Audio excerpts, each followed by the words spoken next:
طيبة ولا تتبعوا خطوات الشيطان إنه لكم عدو مبين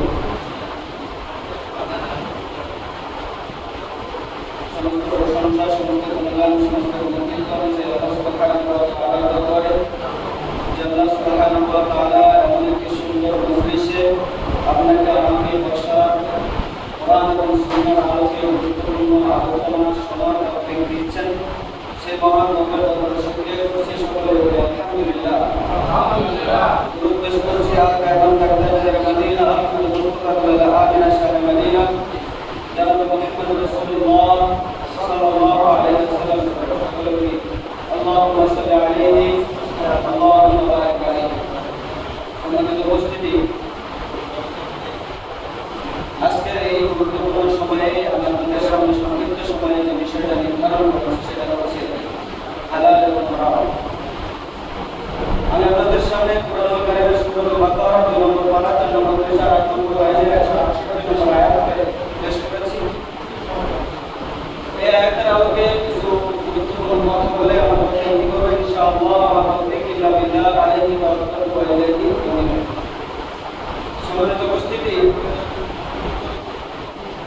আল্লাহ সুবহানাহু ওয়া তাআলা সূরা বাকারা 168 নম্বর আয়াতে বলেছেন, ইয়া আইয়ুহান নাস কুলু মিম্মা ফিল আরদি হালালান তাইয়্যিবান ওয়া লা তাত্তাবি'উ খুতুওয়াতিশ শাইতান ইন্নাহু লাকুম আদুউউন মুবিন। ইয়া আইয়ুহান নাস, হে পৃথিবীর মানুষ সকল, কুলু মিম্মা ফিল আরদি হালালান তাইয়্যিবান, আসমানের নিচে জমিনের উপরে তোমাদের জন্য হালাল এবং পবিত্র যেটা দেওয়া হয়েছে ওটা গ্রহণ করো। ইন্নাহু লাকুম আদুউউন মুবিন। আল্লাহ সুবহানাহু ওয়া তাআলা নির্দেশ দিচ্ছেন যে তোমাদের জন্য আমি আল্লাহ রাব্বুল আলামিন হালাল এবং পবিত্র যে জিনিসটা দিয়েছি শুধুমাত্র ওইটাই গ্রহণ করো এবং তোমরা শয়তানের কদম অনুসরণ করো না। নিশ্চয় শয়তান আমাদের প্রকাশ্য শত্রু। আল্লাহ রাব্বুল আলামিন এখানে দুইটা বিষয় বলছেন, একটা তোমরা হালাল খাদ্য গ্রহণ করো, আর একটা বলছে শয়তানের কথা অনুসরণ করো না। আল্লাহ রাব্বুল আলামিন এখানে দুইটা বিষয় কেন বলছেন একটু খেয়াল করবেন। দুইটা বিষয় কেন বলছেন?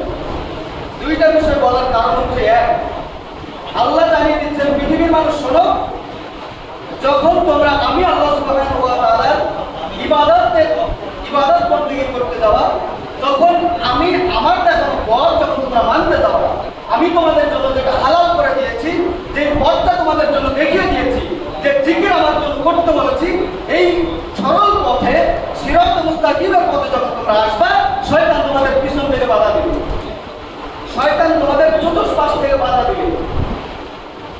আল্লাহ রাব্বুল আলামিন সূরাতুল আরাফের ভিতরে বিস্তারিত ব্যাখ্যা করেছেন। সময় সংক্ষিপ্ত, এই বিষয়ে বিস্তারিত আলোচনা করতে চাচ্ছেন। একটা হাদিস বলেই আলোচনা শেষ করছি, সেটা হচ্ছে এই আয়াতকে সামনে রেখে, এই আয়াতের সামঞ্জস্যতা রেখে নবী সাল্লাল্লাহু আলাইহি ওয়াসাল্লাম একটা হাদিস বলছেন। সেখানে আল্লাহ নবী সাল্লাল্লাহু আলাইহি ওয়াসাল্লাম বলছেন, হাদিসে বলছি, ইন্নাল্লাহা তাইয়্যিব লা ইয়াকবালু ইল্লা তাইয়্যিব। আল্লাহ সুবহানাহু ওয়া তাআলা পবিত্র, লা ইয়াকবালু ইল্লা তাইয়্যিব। আল্লাহ সুবহানাহু ওয়া তাআলা পবিত্র ছাড়া কিছু গ্রহণ করেন না। তার মানে আল্লাহ নবী সাল্লাল্লাহু আলাইহি ওয়াসাল্লাম ওই আয়াতকে সামনে রেখে বলছেন, পৃথিবীর মানুষ শোনো, আল্লাহ সুবহানাহু ওয়া তাআলা নিজে পবিত্র এবং পবিত্র ছাড়া আর কিছুই গ্রহণ করেন না। তুমি হালাল না নিলে, হারাম গ্রহণ করবা, বিভিন্ন খারাপ পন্থায় যাবা, বিভিন্ন অপকর্মের ভিতরে লিপ্ত হবা, এইটা আল্লাহ সুবহানাহু ওয়া তাআলা গ্রহণ করবেন না।